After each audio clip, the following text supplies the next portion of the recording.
Welcome back to the Timur Podcast, a podcast where you and I look at the man known to history as Timur, a great Turco-Mongolian leader who rose to power in the mid-14th century or so and carved out for himself a grand empire in the Middle East and Central Asia.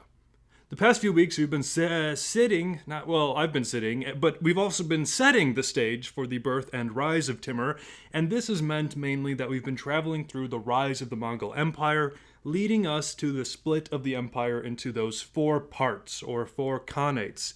And it's these khanates that will lead us directly to the life of Timur. Last week we took a look at Khanate number 1, the Yuan dynasty in China. In the weeks coming we'll investigate the Il Khanate and the Chagatai Khanate. And today we're interested in the coolest named Khanate, the Golden Horde. Now, really quick, one short announcement. Actually two, I lied. I gotta stop lying to you. Anyway, first of all, this podcast, thanks to you, just hit 1,000 downloads, which is insane to me. 1,000 downloads after 6 episodes is 994 more downloads than I thought this little project would ever get. So seriously, thanks for listening to me ramble on about various Mongols. It's just staggering to think that you enjoy this. It means the world to me, so thank you. Secondly, I had a new listener, glad you're with us by the way. Well, he reached out to me just today, real nice guy, and he correctly pointed out that I made a mistake in, I think it was episode 1. I'll warm up today, I promise. Anyway, episode 1, when I was comparing the death tolls of Timur's conquests with the death tolls of the American Civil War. And I said that somewhere between 600,000 and 800,000 people died in the Civil War, which he pointed out is somewhat of a problematic number. And he's right, because here's the thing with the American Civil War. You'll see casualty and numbers of dead anywhere in between 500,000 and over 1 million. No historian seems to agree with the next about this. It's like this unspoken rule that if you write a book on the Civil War, you have to create your own new number of dead. Horribly morbid, but that seems to be the rule.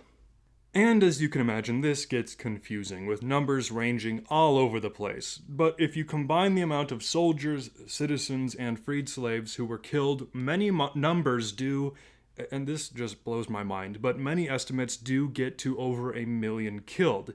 And this is just the death toll. The lists of wounded, missing in action, those numbers just skyrocket the total further. The point being, the numbers I gave are not entirely accurate. Again, the whole thing is confusing, but he was right, because the number could be as high as 1 million. Anyway, the point I'm bringing this up, besides correcting that mistake, is that I'm gonna make a lot of mistakes on this podcast, and I'm sure you've already seen me make these mistakes. It's kind of inevitable. Historians make mistakes, professional podcasters make mistakes. I am neither of those things, so I will definitely make them, and I apologize in advance, but if you do catch up my mess-ups, or when you do, please don't hesitate to reach out to me and let me know. Because I want to know. It really helps me. It helps me prevent similar mistakes in the future. And like I've said many times before, I'm brand new to this solo podcasting, production, editing, landslide of chaos thing, so your feedback is essential in this journey that is this podcast. And speaking of mistakes, real quick, I have, and I will, mispronounce countless names, locations, all sorts of words. I mean, I regularly mess up English words, as I'm sure you're aware, never mind 14th century Mongolian or Turkish words. So please bear with me with that. I do try to say things at least somewhat remotely accurately, but it's bound to happen. Feel free though, again, always feel free to reach out to me for any reason and say, "Hey James, you buffoon, you said such and such word wrong. Here's how to properly say it, you uncivilized barbarian." And you can always reach me via email at timurpodcast@gmail.com, on Twitter at podcasttimur, or on Facebook at timurpod. Okay, with all that squared away, let's dive into the history, because we've got a ton to cover today. We're 5 minutes in, and I already know this is going to be a hugely long episode. What a terrible sentence. Let's go. The year is 1227, and Genghis Khan is dead. He's actually been dead for a while now on this show, but we're going back to the origins of the Khanates. So Genghis is dead, but remember, in order to prevent his empire, and particularly his family, from disintegrating into chaos and rivalries, he gave each of his 4 favorite sons a different chunk of the empire. If you weren't one of his favorite sons, I'm sorry, you're out of luck. But this way, they would hopefully all have their own people and armies and land, and hopefully keep from attacking each other. To Genghis's eldest favorite son, Jochi, or Joch, the conquered lands of what are today southeastern Russia, the Ukraine, and parts of Kazakhstan were given to him. But as we saw earlier, Joch was dead at this point. He actually died 6 months before Genghis did. So this land was actually given to Jochi's eldest sons. I keep switching between Joch and Jochi because I aim to confuse you. No, let's stick with Joch. Okay, so Joch's eldest sons get this land. And his 2 sons are named Batu, or Bat, and Orda, and they rule this land together. And this is the land that would eventually become known as the Land of the Golden Horde, one of the 4 Mongol Khanates. Now at first, everything went as Genghis had planned. Each son or grandson, as was the case with the Golden Horde, was more or less content with ruling and expanding their part of the empire without infringing on the other 3 parts.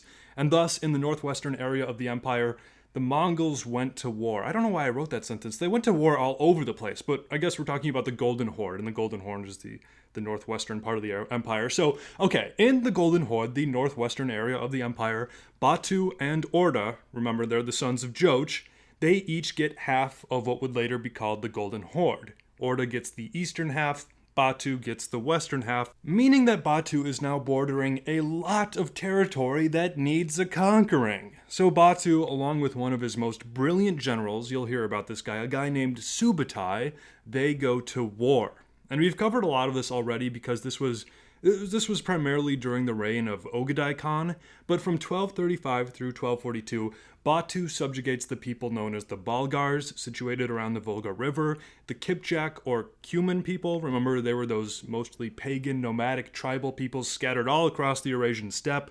The Mongols sweep across Russia, destroying or subjugating all of those little Rus city-states, such as the city of Vladimir or the city of Kiev.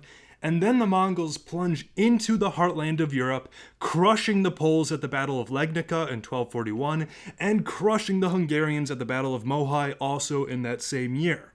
And this means that most of Eastern and even Central Europe was just wide open for the Mongols, so they just go nuts, looting, killing, enslaving, and burning anything in their way.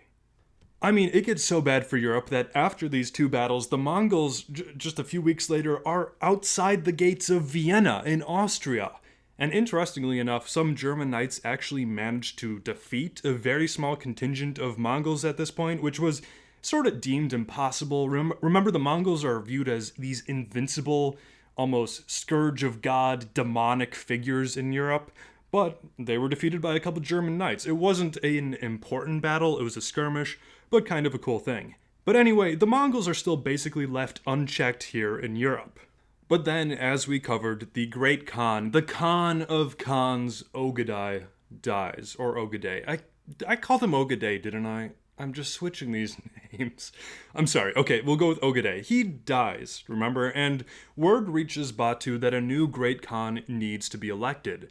Now, this opens up a fascinating part of Mongolian history because it's one of the first times we see this huge political schism within the theoretical empire. And I know we've talked about this before, but here's Batu's position.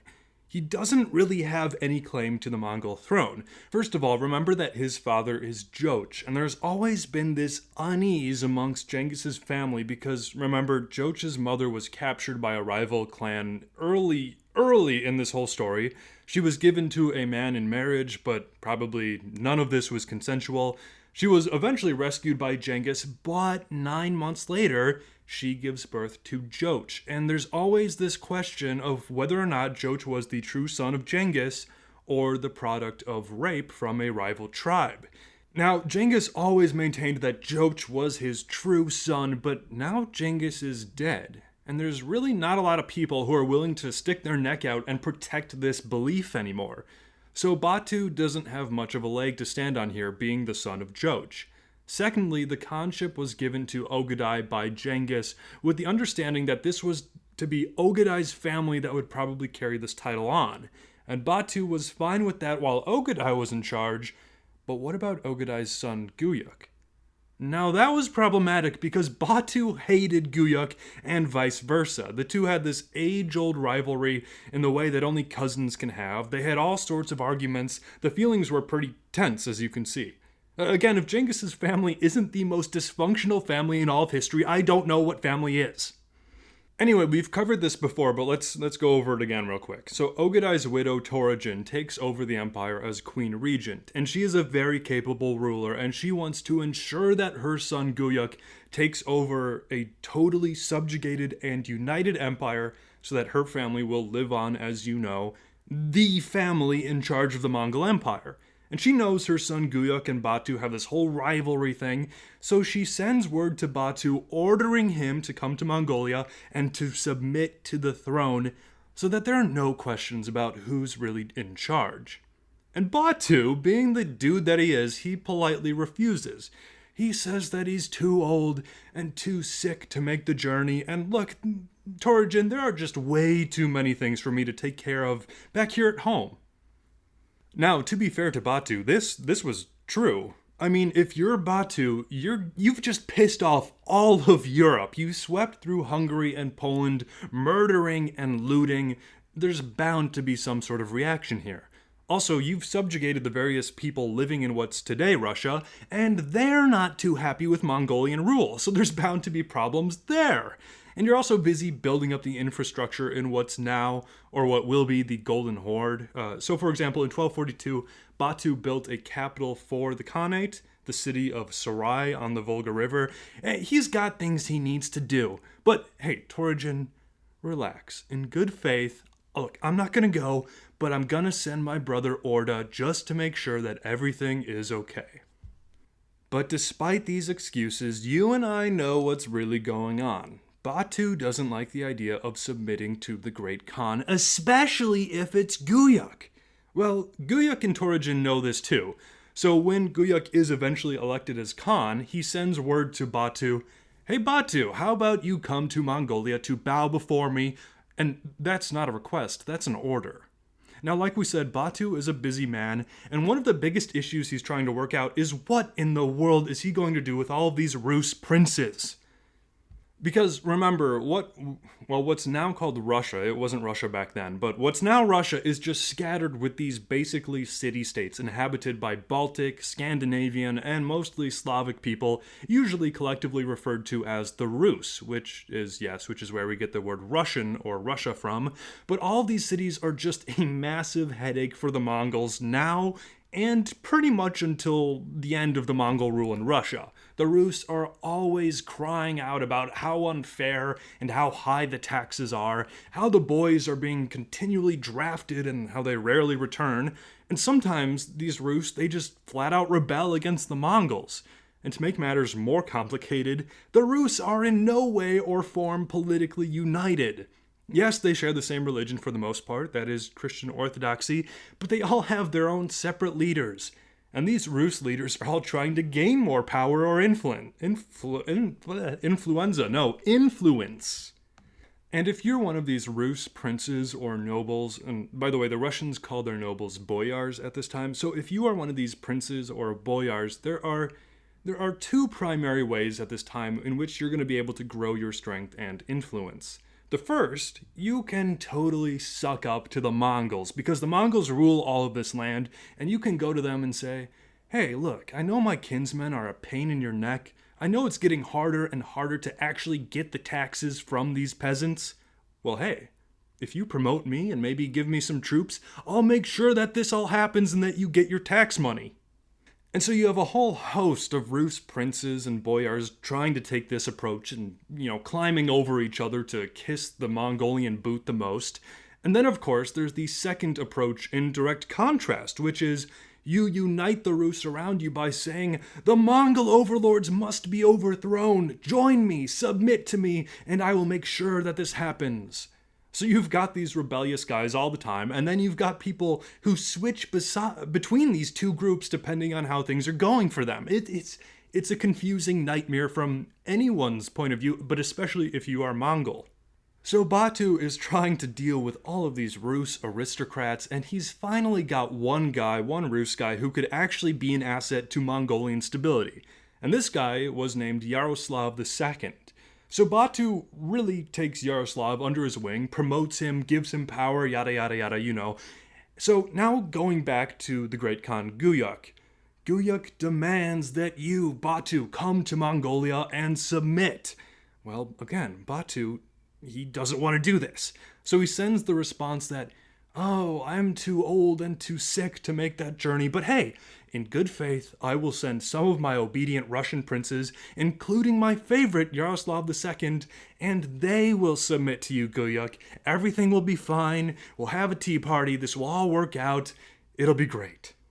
And this actually sort of works out at first. So Yaroslav II and a bunch of other Rus go on Batu's account. They go to Mongolia to submit to Guyuk. And then, suddenly, Yaroslav II dies. And although nobody, including us today, unfortunately, nobody knows how or why he died, he was most likely poisoned by none other than Toragin, the mother of Guyuk, in kind of this, middle finger act to Batu. You won't come over to submit to my son? Well, how about I kill your most important Rus subject? How's that? So as you can imagine, tensions are not really good. So then in 1248, Guyuk, the Khan of Khans, again, for a third time, demands that Batu travel on over and bend the knee. And finally, after all of this, Batu gives in and he agrees to travel to Mongolia. With a huge army! And we've covered what happens. Everybody knows that this is going to be a war, a civil war between Guyuk and Batu. Guyuk, he gets his boys together, the two sides march on, and then suddenly Guyuk dies. Guyuk's wife, Oghul Hamish, takes over the throne, but Batu and many others in the empire are done with Ogedai's line having control over the throne. Now again, Batu doesn't have a great claim to the throne. He's the son of a possible, and maybe probable, bastard, Joch. But Batu is friends with somebody who does have a good claim to the throne. And this, of course, as we covered, was Monk, the son of Tolui, the youngest of Genghis's favorite sons. And we saw what happens next. Batu backs Monk's claim to the throne, there's a coup, and Monk becomes the fourth great Khan of the Mongol Empire. And as you can imagine, Monk views Batu and the Golden Horde very favorably after this, so the Empire, and especially Batu leading the Golden Horde, they fare pretty well for the next couple of years. But then, if we skip forward, in the year 1258, Batu dies. And just like we saw with the entire Mongol Empire as a whole, this is the same question always, who's going to take over next? Well, thankfully, there's an easy answer to this. Batu's son Satark should be the next Khan of the Golden Horde. And so this is what happens. The great Khan Monk proclaims that Satark is the new leader of the Golden Horde, which, again, just so we're clear, the Golden Horde is a portion, a fourth, roughly, of the United Mongol Empire at this point. So now that Monk has elected or appointed Satark as the Khan of the Golden Horde, things are well and good for like a few days, but then Sartak Khan, oh wow, that's a tongue twister, Sartak Khan, traveling back to the Golden Horde, suddenly he dies, very unexpectedly. And very possibly, again, we don't know for sure, but I'll say probably he was poisoned by a man we'll get to in a second. But following the death, the Khanship of the Golden Horde goes to either Batu's other son or grandson here. We're not really sure who it is, but it doesn't really matter. This guy is a kid. He's an infant, actually, and he's named Ulag Kai, and he dies pretty much right away. And so this means that the Khanship of the Golden Horde falls to one of Batu's brothers, a man by the name of Burke, or Berkey, or Burka. You'll see different things. I'm going to call him Burke because it's short and sweet. And speaking of Burke, it was probably him who poisoned Sartak, that is, his nephew. But again, we'll never know. So the year is 1258, and Burke is now the new Khan of the Golden Horde. Okay, now it's here where I want to just pause for a few moments and really look at what this Golden Horde Khanate is, what that means, because we've been throwing the word around a little bit here, but let's really get into this. And we're going to do this by imagination. So put on your imagination cap, and if you will, imagine that you are Burke Khan, the new leader of the Golden Horde. Welcome aboard! Now, that whole poisoning your nephew thing, I'm not sure that was the best thing to do, but that's okay. We're going to move forward. Here's the situation, Burke, that you have inherited. Do you want the good news or the bad news first? Okay, good choice. We'll start with the bad news. So here's the bad news. First of all, while you do rule the Golden Horde, remember that this is but a part of the much larger, much more politically complicated Mongolian Empire. And because you're the son of maybe a bastard, look, I'm gonna be honest with you, buddy, you'll never be Great Khan. But that's not all bad. Because right now, Monk Khan is the Great Khan, and he really likes you, and he really likes the Golden Horde, so that's good. The problem is, he's not going to be Great Khan forever, and already there are other rivals knocking on your door for political support, and there are some people out there who might take the throne who don't like us and don't like you. So again, not a huge problem now, but keep this in mind because it's likely going to get real once Monk Khan is dead. Okay, secondly, speaking of our bad blood with other Mongols, the Khanate down south, another fourth chunk of the empire, well, they hate us, and we hate them. And there are a couple reasons for this. Let me go over those. We've been doing a lot of trading with the Mamluks down in Egypt, who are, as you'll remember, the sworn enemies of the Khanate. Further, there are some really, I'm talking amazing pieces of land sorta wedged in between our territory and the territory of the Khanate, and nobody's ever been super clear about where this land belongs, so that's a point of contention. And finally, and perhaps most importantly, you, Burke, and many of our nobles are devout Muslims.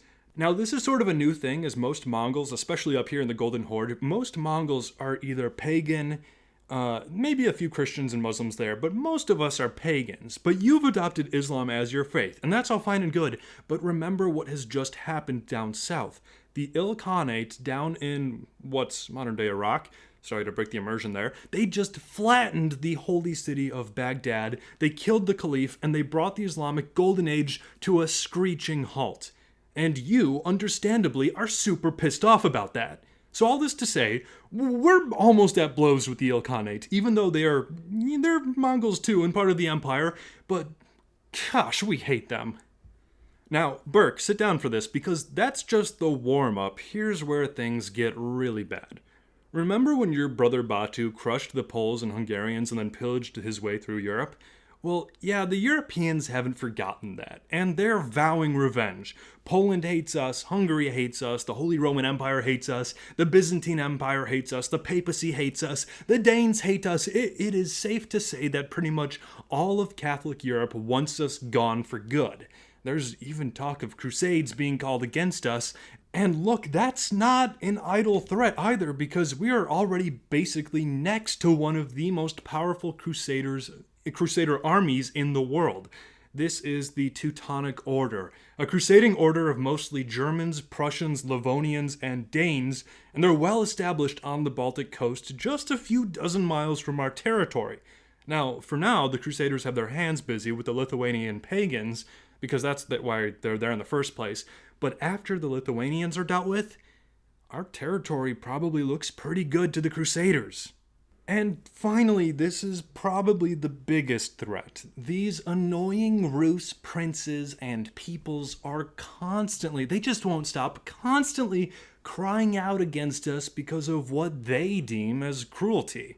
High taxes, costly wars, the random sackings of their villages, even those villages have submitted to us. They just won't stop complaining. And look, it's not just complaining. Many of them are a mere inch away from open rebellion against us. And the Rus that are loyal to us? Well, let's just say that their loyalty is questionable at best. They all hate us, let's be clear. They all hate us.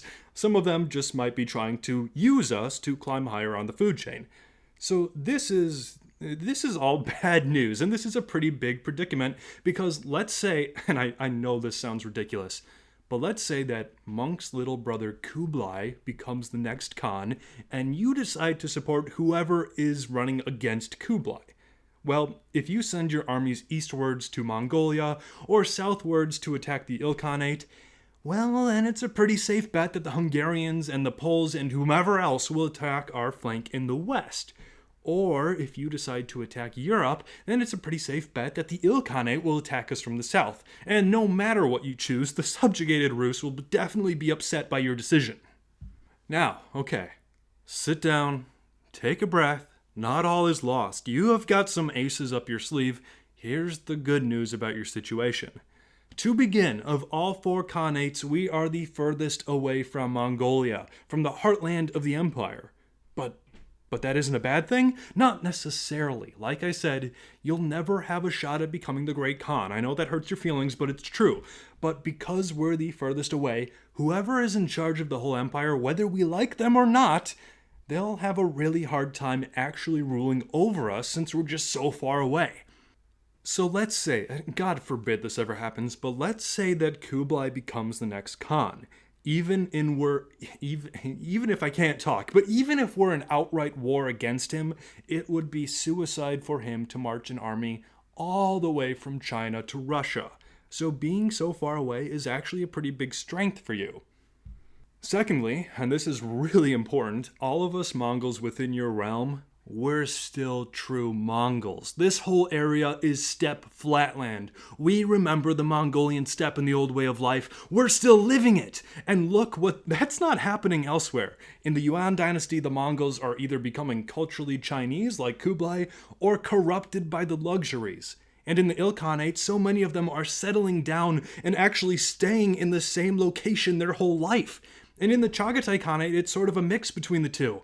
But Genghis warned us to remember the old way of steppe life, the way of our ancestors, and we have. We have remained as strong and as brutal as our fathers and grandfathers, the men who forged this empire in the first place.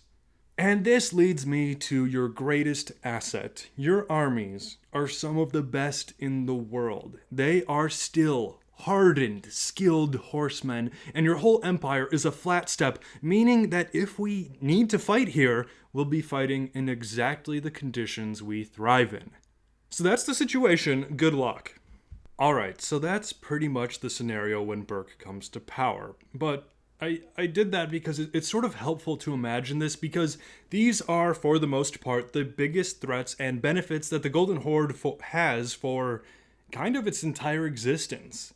The various European threats are always problematic, the Russians only get more rebellious with time, and then there are always the other Mongol forces in the world. But again, this is the part of the Mongol Empire where the legacy of Genghis Khan and his horsemen, the age-old traditions of the Mongols as a steppe people, where that lives on the longest. And remember that Genghis warned his sons, he warned his people not to be won over by the luxuries of the conquered lands. Sure, it was fine to indulge in the wine and women, but remember your ancestors! Remember the steppe, because it was the steppe that gave the Mongols their immense power. And because the Golden Horde is geographically speaking just a huge extension of the Eurasian steppe, the Mongols thrived here because they retained their identity the longest. Although the Golden Horde would eventually collapse around the year 1500 or so, there were parts of it that broke off and survived for centuries still, such as the Kazakh Khanate in pretty much exactly what we call Kazakhstan. They would live on until the year 1848. The Crimean Khanate in the Crimean Peninsula, they'd be around until the 1780s.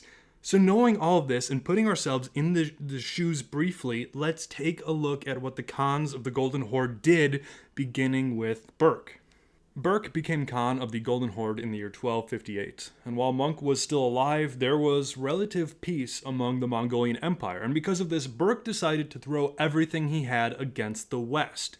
So in 1259, he invaded Poland and Lithuania and just ravaged the land. One source I read said that in Lithuania, the only people who survived were the ones who fled into the marshes.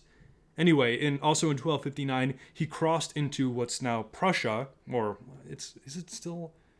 I guess the region's still called Prussia. We'll go with that. He goes into Prussia and he just crushes the Teutonic Order, that group of crusaders we mentioned earlier. He just crushes them. And again, he didn't subjugate any of these lands for the most part. The point was to smash them, reduce their military capacities, and then return home with the plunder. And at this point, war amongst the Mongols, within the Mongols, it's inevitable. We talked about this already, but in 1260, the Toluid civil war breaks out between Kublai and Erik Boke once Monk was dead. And Berke decides to throw his support behind Erik Boke, partially because, yes, he does support him, but partially because he hates the Ilkhanate, and the Ilkhanate was supporting Kublai. And tensions between the Golden Horde and the Ilkhanate just plummet. The sack of Baghdad and treatment of the Caliph had enraged Berke, who, like we said, was a devout Muslim. And there were also those territories in the Caucasus that were always in dispute of who owned this and who owned that.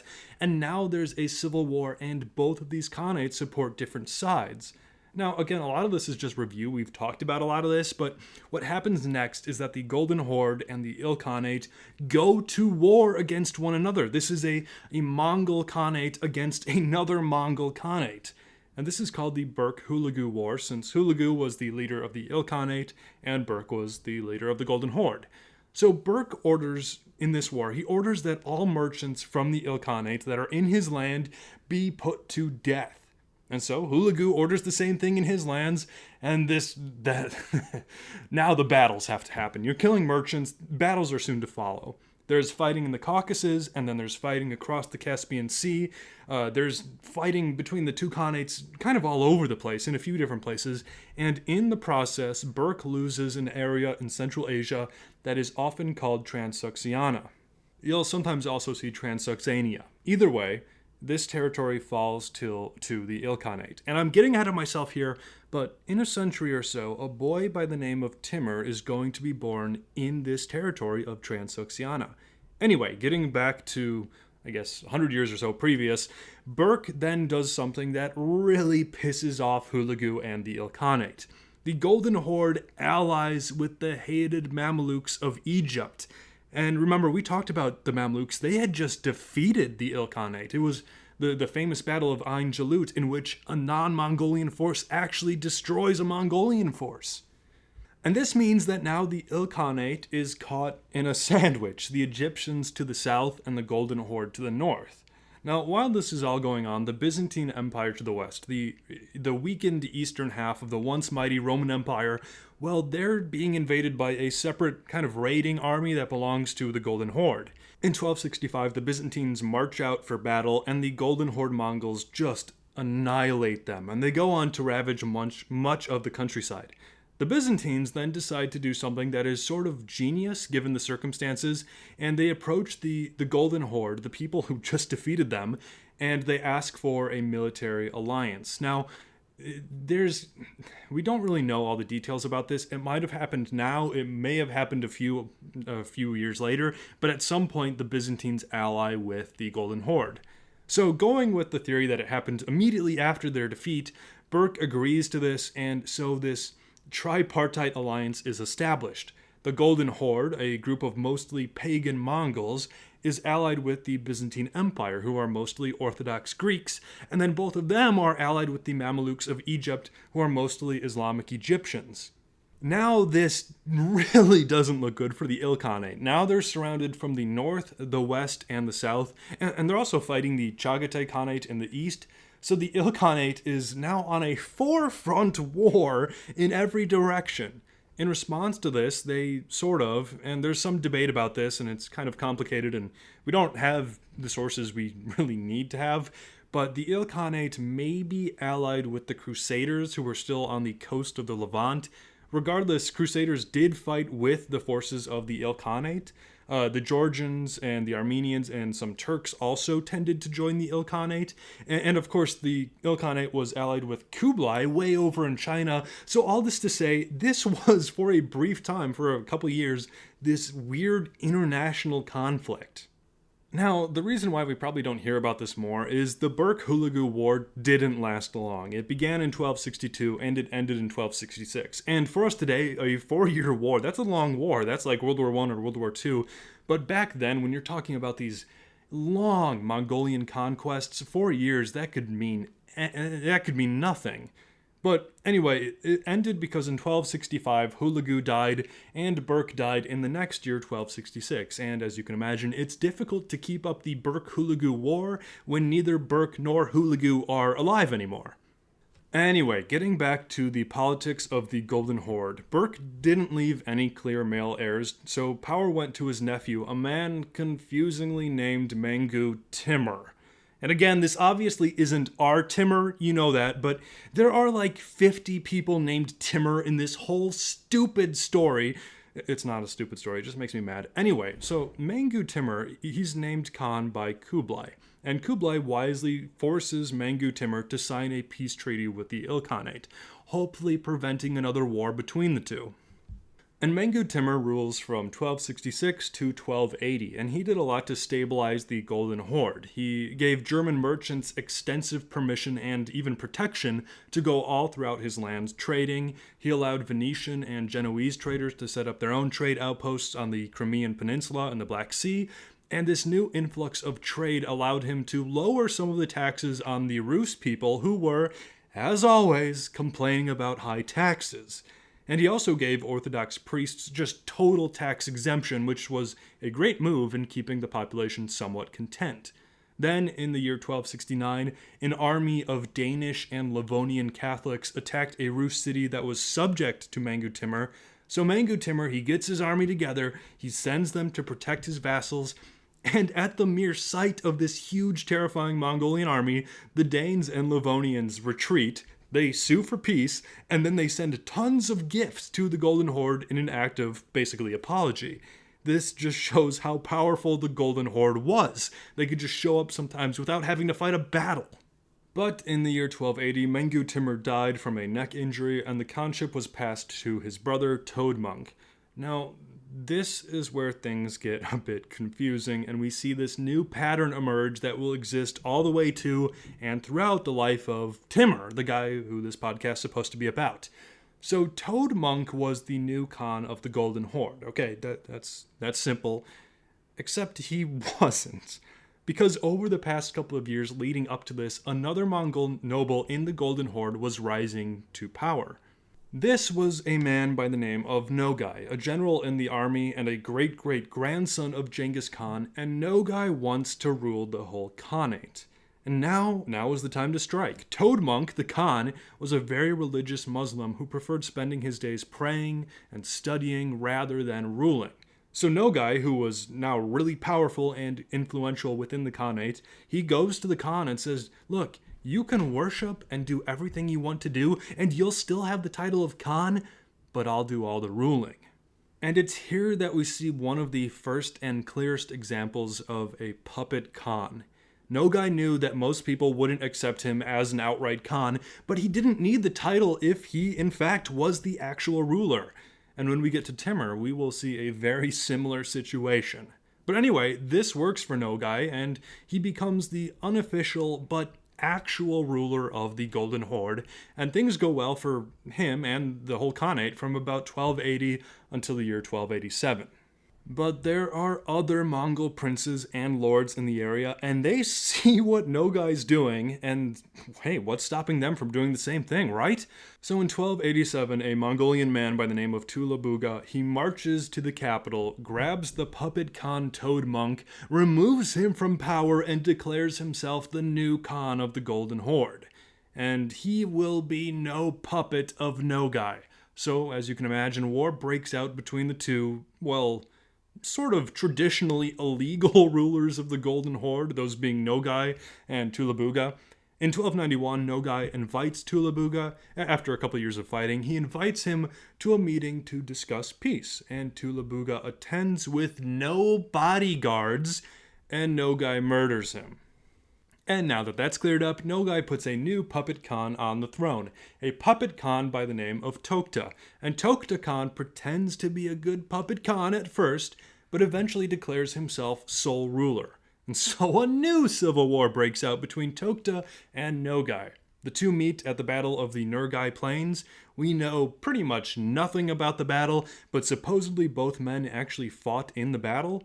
And the battle resulted in Nogai winning, but Tokhta escaped. He gathered a new army, and the two met again in the Battle of Kagamlek. And Nogai's forces were defeated, he fled, was captured, and beheaded.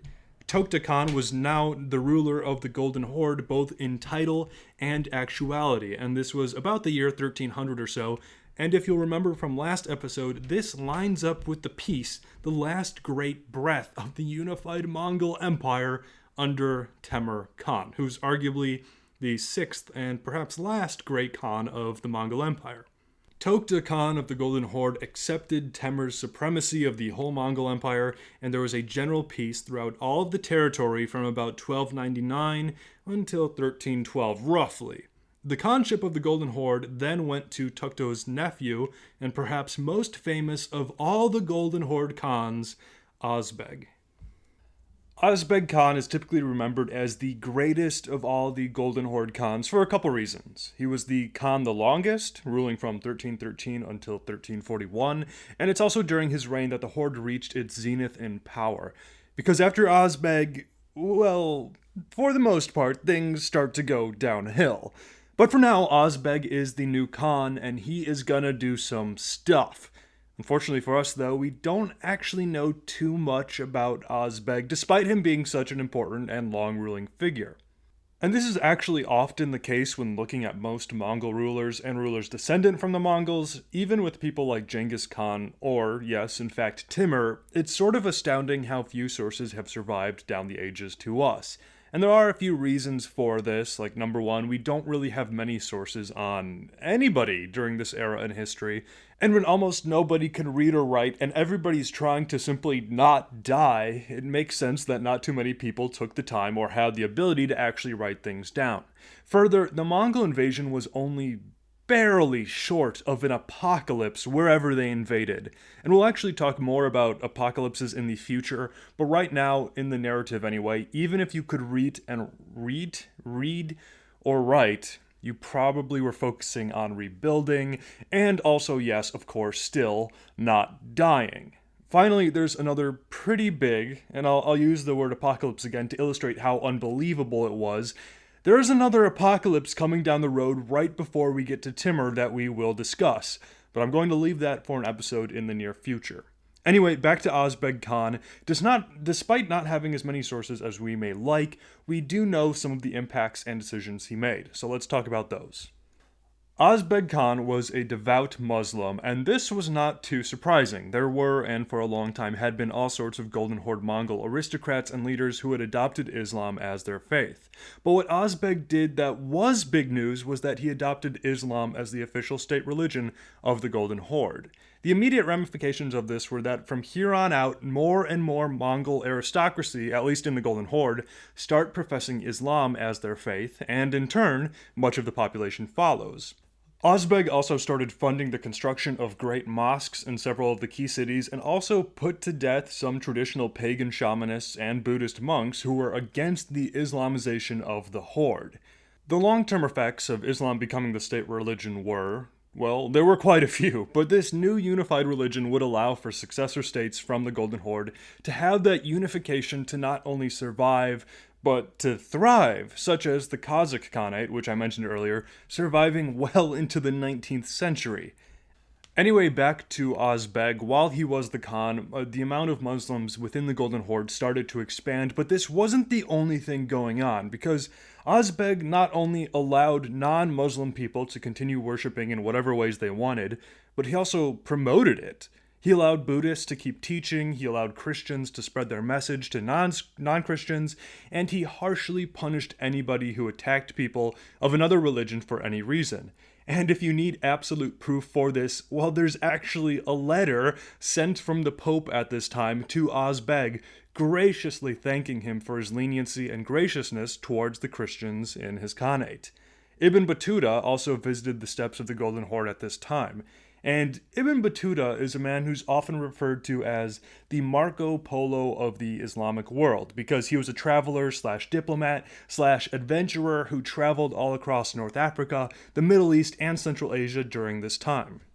And really, I think it should be said that Marco Polo is the Ibn Battuta of the Christian world, because in my opinion, so take that for what it's worth, Ibn Battuta's travels and writings, even if they are exaggerated, are still more impressive than what Marco Polo did. But don't get me wrong, I love them both, and I will be using both of their records in this podcast. Anyway, that's a rabbit hole, but when Ibn Battuta traveled through the realm of Ozbeg, he was impressed by how many people of different faiths could be found living together, albeit this was often done via segregated quarters in cities, but that was partially for everyone's protection, and it still leaps and bounds ahead of many places at this time when it comes to religious tolerance. Ozbeg also promoted merchants and trade as well, which, as you'd expect, greatly increased the wealth of the Horde. And wealth means armies, and armies mean war. And Ozbeg went to war. A lot. He invaded the hated rivals of the Golden Horde, the Khanate, 3 separate times in 1318, 1324, and 1335, and he also sent armies raiding and pillaging all throughout southern Europe and the Balkans. There were all sorts of power struggles going on here between the Hungarians, the Serbians, the Bulgarians, the Greeks, and others, and the Golden Horde kind of came in and benefited from these struggles immensely. The idea often being wait until two sides have tired each other out, and then sweep in, pillage, and then carry off the loot and the slaves. The Mongol presence in the Balkans also allowed for the people of Wallachia to declare independence from their Hungarian overlords in the year 1330, and they did this with the support of the Golden Horde. And Wallachia is where this guy named Vlad Dracul, or Count Dracula as he's often called, he would later arise in this region of Wallachia several decades later, so that's kind of a fun fact. But anyway, getting back to Mongolian history. For the most part, these various invasions and wars were successful. The Horde did lose against the Serbians at one point, maybe even losing as many as 15,000 men, although that's probably an exaggeration. But the Golden Horde military was at its height at this point, with as many as 300,000 soldiers, so they could take a defeat or two rather easily. But as always, the biggest headache for the Khan of the Golden Horde came from those pesky, always bickering, loud, obnoxious Rus people and princes. And yeah, that's mostly a joke because, of course, the Rus people had reasons to be unhappy with their Mongol rulers. I just find it annoying that it took so long for them to get their act together and actually unite. Understandable, for sure, but annoying because it just goes on and on and on. Anyway, as such, and also because it doesn't really pertain to the story of Timur at this point, I'm going to skip over most of the Russian drama that goes on at this point, at least the drama that happens between the various Rus people. And we talked about how that usually went down earlier, but here's a quick summary. Many of these rival Rus princes and aristocrats are not at all united and oftentimes want more power and influence. That's just kind of what people do. And to do this, they often try and gain this power by either sucking up to the Mongol rulers of the land or trying to unite enough followers to rebel against the Mongols. And this just goes on for, well, pretty much as long as the Mongols are in power. And while Ozbeg is Khan, and in particular between the years 1316 and 1326, things really start to ramp up within Russian politics. And the 5-sentence summary of this is that a couple of Rus guys try to use the Khan or rebel against him. The Khan isn't really up for that, and so pretty much all of the Rus characters die or are killed. And the climax comes in the year 1327 when some Rus in the city of Tver actually slaughter a whole bunch of important Mongol soldiers, and so Ozbeg just takes several of the Rus nobles out that he deems dangerous. But through this all, the most important thing, arguably, about this whole struggle is that the importance of various Rus cities, it changes. Cities that the Khan once favored, well, now he's sort of angry with them, particularly the city of Tver. So power shifts, and the Khan outstretches his favor to other towns, one of these towns being this little, dirty, backwater Rus town called Moscow. And this, as some historians believe, is where the power of Moscow truly begins as the city of Russia. So that's pretty interesting. And speaking of interesting, I chose to focus more on the Mongolian side of history of the Golden Horde, but remember that there's this really complicated and fascinating side of the Rus people also happening at the same time in many of the same places. And if you want to know more about all their epic struggles and drama and intrigue and war, then I eagerly recommend you to check out the Russian History Podcast, which, yes, I have recommended before, but it's one of my favorites. It's just a great show. And over there, they go into great depth into all the various Rus struggles under the Golden Horde. So if you want to know more about that, head on over there. You can find all of his info at the RussianHistoryPodcast.podbean.com. But back to Ozbeg. Well, that's sort of it. Again, there's more to cover about him, but not too much more, and we need to keep this train going because this episode is already way too long. So Ozbeg dies in 1340 or 1341 at the age of around 58 or so, and so his son Teeny Beg becomes the next Khan, but then he's killed by his own brother pretty much right after taking the throne. His brother and killer Janai Beg will be the last Khan of the Golden Horde that we discuss today. Janai Beg, and Beg simply means ruler, so Janai ruler. Janai Beg ruled from the year 1342 until 1357. And this guy is sort of an interesting figure despite the fact that, again, we just don't have that many sources on him. But we do know that he used the military and wealth his father had built up to, surprise, surprise, go to war. He invaded Poland and Lithuania, and after a few years of fighting, in 1357, King Casimir III of Poland actually had to submit to the Mongols. Meanwhile, Janai Beg was also attacking the Chagatai Khanate in the east, and it also submitted to him. And finally, and this is sort of a spoiler for next episode, but by this time, and we're in the 1350s, the Il Khanate doesn't exist anymore. It's of the four Khanates, it's the first one to collapse and dissolve.